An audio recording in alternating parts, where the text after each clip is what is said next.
আসসালামু আলাইকুম রাহমাতুল্লাহ।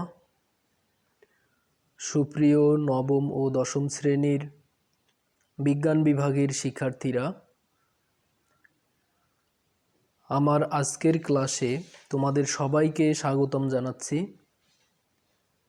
আশা করি তোমরা সবাই ভালো আছো, নিয়মিত অনলাইন ক্লাসগুলো দেখতেছো এবং বাড়িতে ভালোভাবে পড়াশোনা করতেছো।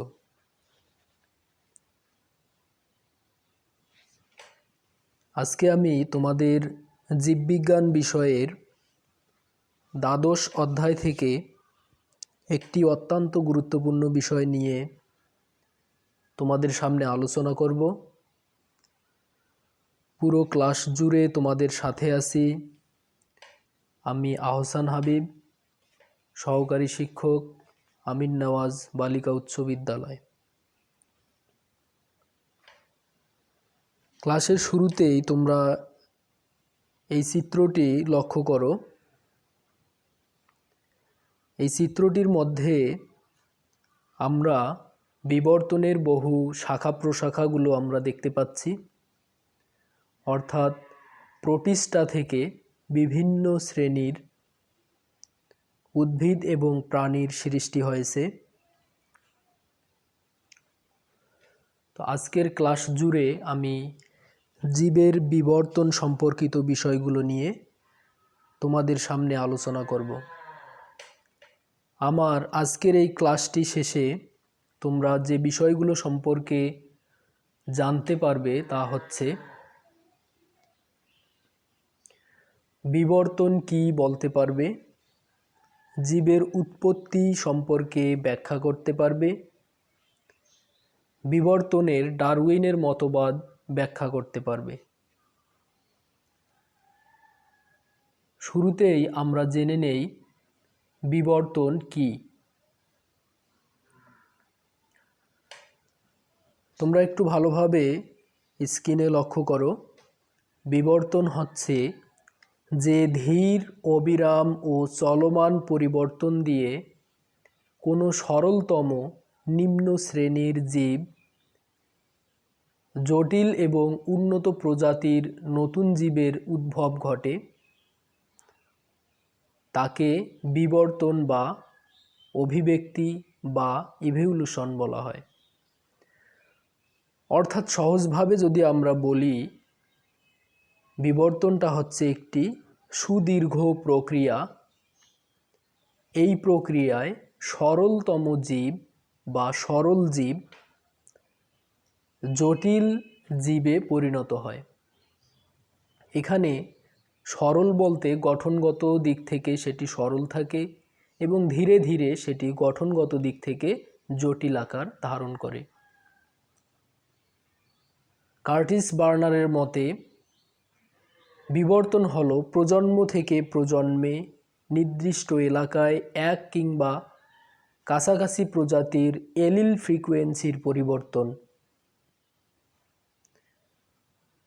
তোমরা স্ক্রিনের মধ্যে একটি ছবি দেখতে পাচ্ছ। নিশ্চয়ই তোমরা অনেকেই চিনে ফেলেছো। ইনি সর্বপ্রথম বিবর্তনের সপক্ষে প্রমাণিক ব্যাখ্যা দেন। ইনি হচ্ছেন চার্লস রবার্ট ডারউইন। ডারউইনকে বিবর্তনের জনক বলা হয়ে থাকে।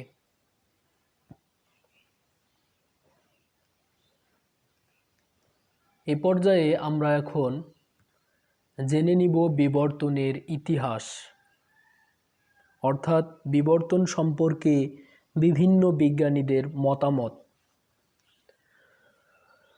প্রথমে আমরা দেখতে পাচ্ছি 4র্থ শতাব্দীতে সর্বপ্রথম এরিস্টটল বলেন, জীবসমূহ এক শ্রেণী থেকে অন্য শ্রেণী উন্নত এবং পূর্বতর জীবের সাথে সাদৃশ্য, অর্থাৎ নিম্ন শ্রেণীর জীব থেকে উন্নত শ্রেণীর জীবের সৃষ্টি। এটি এরিস্টটলের ধারণা। এরপরে আমরা দেখতে পাচ্ছি 5ম শতাব্দীতে জেনোফেন নামে এক বিজ্ঞানী জীবাশ্ম দেখে বলেন, বর্তমান জীবগুলো পূর্বতন জীব থেকে ভিন্নতর, অর্থাৎ জীবের গঠনের পরিবর্তন এসেছে। অর্থাৎ পূর্বে সেগুলো দেখতে একরকম ছিল, এখন সেগুলোর গঠন দেখতে আরেক রকম হয়ে গেছে। ইংরেজ শিক্ষাবিদ হারবার্ট স্পেন্সার সর্বপ্রথম ইভলিউশন শব্দটি ব্যবহার করেন। 1837 সালে চার্লস রবার্ট ডারউইন সমুদ্রে ভ্রমণকালে জীবের বিভিন্ন বৈশিষ্ট্যের বিস্ময়কর পরিবর্তনে আকৃষ্ট হন এবং 1859 সালে বিবর্তনের ওপর তার বিখ্যাত বই origin of species by means of natural selection অর্থাৎ অরিজিন অফ স্পিস এই বইটি রচনা করেন, যা বিবর্তন তত্ত্ব নামেও পরিচিত। এটি মোটামুটি বিবর্তনের ইতিহাস, বিভিন্ন বিজ্ঞানীদের ধারণা। এরপরে আমরা যে বিষয়টি সম্পর্কে এখন জানব সেটি হচ্ছে জীবনের উৎপত্তি। কিভাবে পৃথিবীতে জীবনের উৎপত্তি ঘটে এই বিষয়টি নিয়ে আমরা আলোচনা করব। পৃথিবীতে জীব বা জীবনের প্রথম উৎপত্তি নিয়ে বিভিন্ন মতবাদ রয়েছে। তার মধ্য থেকে সবচেয়ে গ্রহণযোগ্য মতবাদটি হচ্ছে রাসায়নিক মতবাদ।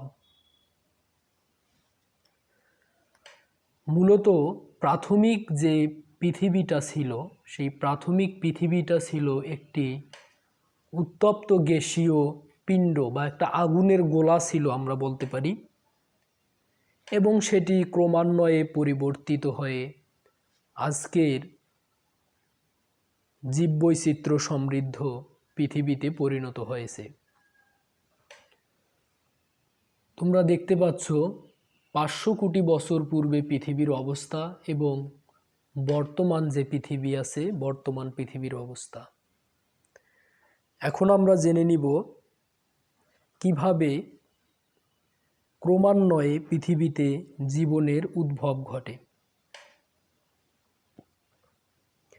প্রায় 260 কোটি বছর আগে পৃথিবী ছিল একটি উত্তপ্ত গ্যাসীয় পিণ্ড। পৃথিবী ঠান্ডা হওয়ার পর বায়ুমণ্ডলের methane, ammonia, hydrogen sulphide, nitrogen, carbon dioxide gas ও জলীয় বাষ্প ছিল। কিন্তু এই পৃথিবীর বায়ুমণ্ডলের মধ্যে কোনো অক্সিজেন গ্যাস ছিল না। বজ্রপাতের ফলে বিভিন্ন গ্যাসগুলো একত্রিত হয়ে সর্বপ্রথম অ্যামাইনো অ্যাসিড, এরপর অ্যামাইনো অ্যাসিড থেকে প্রোটিন থেকে নিউক্লিও অ্যাসিড তথা প্রোটোপ্লাজমের সৃষ্টি হয়, যা জীবনের প্রথম সূতিকাগার বলে ধরা হয়। অর্থাৎ জীবনের প্রথম উৎস হিসেবে ধরা হয় এই প্রোটোপ্লাজম বা নিউক্লিও অ্যাসিডকে। কোষের প্রোটোপ্লাজম থেকেই পরবর্তীতে সমুদ্রের পানিতে বিভিন্ন ভাইরাস, ব্যাকটেরিয়া, শৈবাল, ছত্রাক, প্রোটিস্টা ও এককোষী জীবের আবির্ভাব ঘটে। পরবর্তীতে এই এককোষী থেকে বহুকোষী এবং সরল থেকে তুলনামূলকভাবে জটিল জীবের সৃষ্টি হয়ে বর্তমান আমরা যে অবস্থা দেখতেছি এই অবস্থায় উপনীত হয়। অর্থাৎ সর্বপ্রথম সরল জীব অর্থাৎ এককোষী জীব, ভাইরাস, ব্যাকটেরিয়া, শৈবাল এগুলো তৈরি হয় এবং এগুলো থেকেই ক্রমান্বয়ে বিবর্তনের মাধ্যমে আজকের আধুনিক জীবের সৃষ্টি হয়। প্রিয় শিক্ষার্থীরা, আমি আশা করি তোমরা সবাই বুঝতে পারছো। এর পরবর্তীতে আমরা যেটি জানব সেটি হচ্ছে বিবর্তনের মতবাদ। এটি অত্যন্ত গুরুত্বপূর্ণ একটি বিষয়। বিবর্তনের বিভিন্ন মতবাদ রয়েছে, তার মধ্যে বিখ্যাত মতবাদ হচ্ছে দুইটি। একটি হচ্ছে ডারউইনিজম বা ডারউইনের মতবাদ এবং অপরটি হচ্ছে ল্যামার্কিজম বা ল্যামার্কের মতবাদ। প্রিয় শিক্ষার্থীরা, আমি আজকে ডারউইনিজম বা ডারউইনের মতবাদ সম্পর্কে বিস্তারিত আলোচনা করব।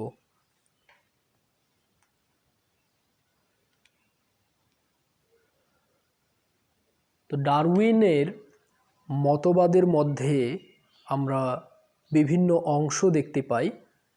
সর্বমোট আমরা এখানে 5টি অংশ আমরা দেখতে পাই ডারউইনের মতবাদে। 6টি অংশ আমরা দেখতে পাই। প্রথমে ডারউইনের মতবাদের প্রথম যে ধারণা সেটি হচ্ছে অত্যাধিক হারে বংশবৃদ্ধি। ডারউইন বলেন যে অত্যাধিক হারে বংশবৃদ্ধি করা জীবের একটি সহজাত বৈশিষ্ট্য, অর্থাৎ এটি একটি জীবের জেনেটিক বৈশিষ্ট্য। এর ফলে জ্যামিতিক এবং গাণিতিক হারে জীবের সংখ্যা বৃদ্ধি পায়। আমরা একটি উদাহরণ থেকে দেখতে পাই জ্যামিতিক এবং গাণিতিক হারটা কীরকম। যেমন একজোড়া হাতি থেকে উদ্ভূত সকল হাতি যদি বেঁচে থাকে তাহলে 750 বছর পর এই একজোড়া হাতি থেকে সর্বমোট 1,90,00,000 হাতির সৃষ্টি হবে এই একজোড়া হাতি থেকে। তাহলে জ্যামিতিক এবং গাণিতিক হারের বিষয়টি তোমরা নিশ্চয়ই বুঝতে পারছো। অর্থাৎ কি, খুবই দ্রুত গতিতে জীব তার বংশধর তৈরি করে। পরবর্তীতে আমরা যে বিষয়টি সম্পর্কে জানব, আরেকটি ডারউইনের মতবাদের গুরুত্বপূর্ণ অংশ, সেটি হচ্ছে সীমিত খাদ্য ও বাসস্থান। ভূপৃষ্ঠের আয়তন সীমাবদ্ধ হওয়ায় জীবের বাসস্থান এবং খাদ্য সীমিত, এটি আমরা সবাই জানি। এর পরবর্তীতে যে বিষয়টি সম্পর্কে আমরা জানব সেটি হলো অস্তিত্বের জন্য সংগ্রাম। আমরা নিজেরাও প্রতিনিয়ত আমাদের অস্তিত্বের জন্য আমরা লড়াই করে বেঁচে আছি। অর্থাৎ জীবের জ্যামিতিক ও গাণিতিক হারে সংখ্যা বৃদ্ধি ঘটায় এবং খাদ্য ও বাসস্থান সীমিত থাকার কারণে জীবকে বেঁচে থাকার জন্য কঠিন প্রতিযোগিতার সম্মুখীন হতে হয়। আর ডারউইন বেঁচে থাকার জন্য এই সংগ্রামকে 3টি ভাগে বিভক্ত করেন। প্রথমটি হচ্ছে অন্তঃপ্রজাতিক সংগ্রাম।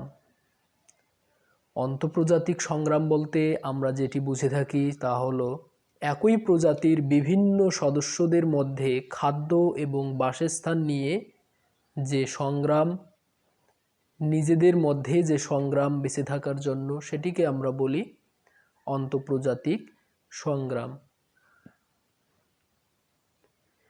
এরপর দ্বিতীয়টি হচ্ছে আন্তঃপ্রজাতিক সংগ্রাম। তো আন্তঃপ্রজাতিক সংগ্রাম হচ্ছে এটি একটি প্রজাতি তার থেকে ভিন্ন কোনো আরেকটি প্রজাতির সঙ্গে বেঁচে থাকার জন্য লড়াই করে। উদাহরণস্বরূপ যদি আমরা বলি, যেমন কীটপতঙ্গ এবং সাপ। সাপ নিজে বেঁচে থাকার জন্য বিভিন্ন রকমের কীটপতঙ্গ খেয়ে থাকে, বা ব্যাঙ কীটপতঙ্গ ভক্ষণ করে, আবার সাপ ব্যাঙকে ভক্ষণ করে, আবার আমরা দেখতে পাই সাপকে ঈগল ভক্ষণ করে। অর্থাৎ এটি একটি আন্তঃপ্রজাতিক সংগ্রাম, নিজে বেঁচে থাকার জন্য অপর প্রজাতির উপরে নির্ভর করে। এরপরে আমরা আরেকটি বিষয় দেখতে পাচ্ছি, সেটি হচ্ছে পরিবেশের সঙ্গে সংগ্রাম। তো আমরা প্রতিনিয়তই পরিবেশের সাথে বিভিন্নভাবে আমরা সংগ্রাম করে বেঁচে আছি। যেমন বিভিন্ন রকমের প্রাকৃতিক দুর্যোগ, যেমন বন্যা, খরা, ঝড় ঝঞ্ঝা, ভূমিকম্প, আগ্নেয়গিরির অগ্ন্যুৎপাত, বিভিন্ন রকমের প্রাকৃতিক দুর্যোগের সাথে প্রতিনিয়ত আমরা সংগ্রাম করে বেঁচে আছি। ডারউইনের মতবাদের পরবর্তী যে অংশ সেটি হচ্ছে প্রকরণ বা জীবদেহের পরিবর্তন।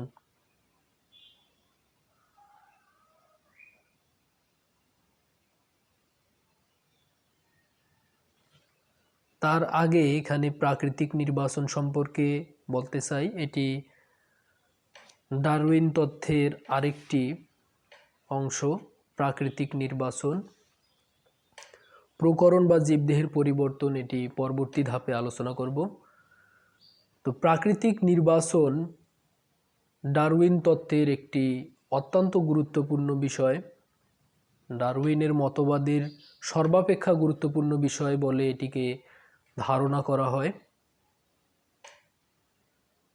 তো ডারউইনের এই মতবাদ অনুসারে আমরা বলতে পারি, পরিবর্তিত পরিবেশে যে জীবটি খাপ খাইয়ে নিতে পারে তাকে যোগ্য বলা হয়ে থাকে, আর যে পরিবর্তিত পরিবেশে নিজেকে খাপ খাইয়ে নিতে পারে না তাকে অযোগ্য বলা হয়ে থাকে। অর্থাৎ পরিবেশে সে টিকে থাকতে পারে না। অর্থাৎ যে পরিবেশের সাথে মানিয়ে চলতে পারে সে পরিবেশে টিকে থাকতে পারে, আর যে পরিবেশের সাথে নিজেকে খাপ খাইয়ে নিতে পারে না সেই পরিবেশ থেকে ধীরে ধীরে বিলুপ্ত হয়ে যায়। অর্থাৎ প্রকৃতি যাকে চায় তাকে টিকিয়ে রাখে, প্রকৃতি যাকে চায় না তাকে ধ্বংস করে দেয়। এটি মূলত প্রাকৃতিক নির্বাচনের মূল তথ্য।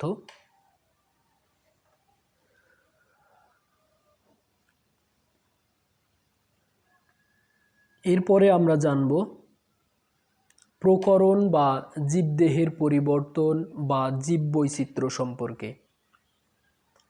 চার্লস ডারউইনের মতে পৃথিবীতে দুটি জীব কখনোই অবিকল একই ধরনের হয় না।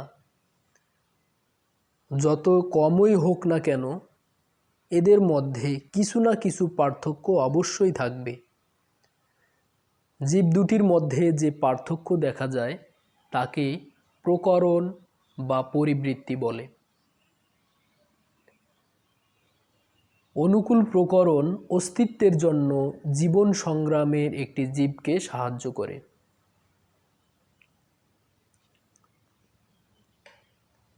এবারে আমরা ডারউইনের মতবাদের সর্বশেষ যে তথ্য সেটি সম্পর্কে জানব, সেটি হচ্ছে নতুন প্রজাতির উৎপত্তি। যেসব প্রাণী ও উদ্ভিদের মধ্যে সুবিধাজনক প্রকরণ দেখা যায় প্রকৃতি তাদের নির্বাচন করে এবং তাদেরকে লালন করে। সুবিধাজনক প্রকরণযুক্ত প্রাণী এবং উদ্ভিদ পরিবেশের সাথে নিজেদেরকে মানিয়ে নিতে পারে এবং অযোগ্যদের তুলনায় বেশি হারে বংশবিস্তার করতে পারে। মূলত নতুন প্রজাতির সৃষ্টি কিভাবে হয় এই বিষয়টিকে আমরা তিনটি ভাগে বিভক্ত করতে পারি। কিভাবে নতুন প্রজাতির সৃষ্টি হয় এই বিষয়টিকে, প্রথমত হচ্ছে মূল প্রজাতি থেকে পৃথক হয়ে যাওয়ার ফলে কোনো কারণবশত যদি মূল প্রজাতি থেকে একটি অংশ যদি আলাদা হয়ে যায় এবং সেই প্রজাতিটি যদি ভিন্ন কোনো ভৌগোলিক অঞ্চলে গিয়ে বসবাস শুরু করে তাহলে মূল প্রজাতির থেকে সেটি একটি নতুন প্রজাতি তৈরি হলো। এরপর দ্বিতীয়টি আমরা বলতে পারি সংকরায়নের ফলে, যেটিকে আমরা হাইব্রিডাইজেশন বলি। তো সংকরায়নটা হচ্ছে ঠিক এরকম, যেমন আধুনিক সময়ে আমরা দেখতে পাই বিভিন্ন ফসলের দেশীয় প্রজাতিগুলো ধীরে ধীরে বিলুপ্ত হয়ে যাচ্ছে। দেশীয় প্রজাতিগুলোর জায়গায় বিভিন্ন রকমের হাইব্রিড প্রজাতিগুলো ধীরে ধীরে চলে আসতেছে। তো এই হাইব্রিড প্রজাতিগুলো মূলত আসে সংকরায়নের মাধ্যমে। এরপরে 3 নাম্বার যেটি আমরা বলতে পারি নতুন প্রজাতি সৃষ্টির ব্যাপারে, সংকরায়ন প্রজাতিতে কোষ বিভাজনের সময় ঘটনাক্রমে কোষের ক্রোমোজোম সংখ্যা বৃদ্ধির ফলে এর ফলে নতুন জীবটির অভিযোজন ঘটবে এবং প্রাকৃতিক নির্বাচনের দ্বারা একটি নতুন প্রজাতির সৃষ্টি হবে। অর্থাৎ সংকরায়ন যখন একটি জীবের সাথে আরেকটি জীবের যখন সংকরায়ন ঘটবে, অর্থাৎ ক্রস যখন ঘটবে, তখন সেই জীবের মধ্যে অর্থাৎ নতুন যে প্রজাতি আসবে সেই নতুন প্রজাতির দেহের মধ্যে ক্রোমোজোম সংখ্যার আমরা তারতম্য দেখতে পাব।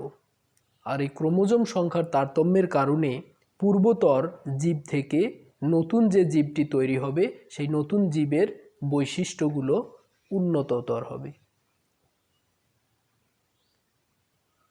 তাহলে নতুন প্রজাতি সৃষ্টি হওয়া এটি বিবর্তনের একটি অন্যতম ধাপ। সুপ্রিয় শিক্ষার্থীরা, ডারউইনের মতবাদের যে 6টি অংশ রয়েছে এই 6টি অংশ সম্পর্কে আমি সামান্য আলোচনা করেছি। আশা করি তোমরা এই আলোচনা থেকে উপকৃত হবে।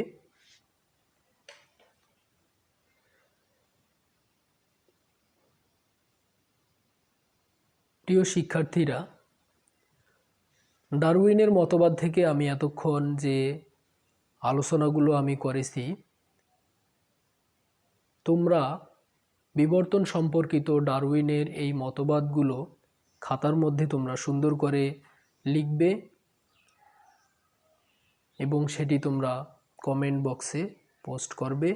এটি তোমাদের বাড়ির কাজ। ইনশাল্লাহ আগামী ক্লাসে নতুন কোনো বিষয় নিয়ে তোমাদের সামনে আলোচনা করব। সে পর্যন্ত তোমরা সবাই ভালো থাকো, সুস্থ থাকো। আল্লাহ হাফেজ।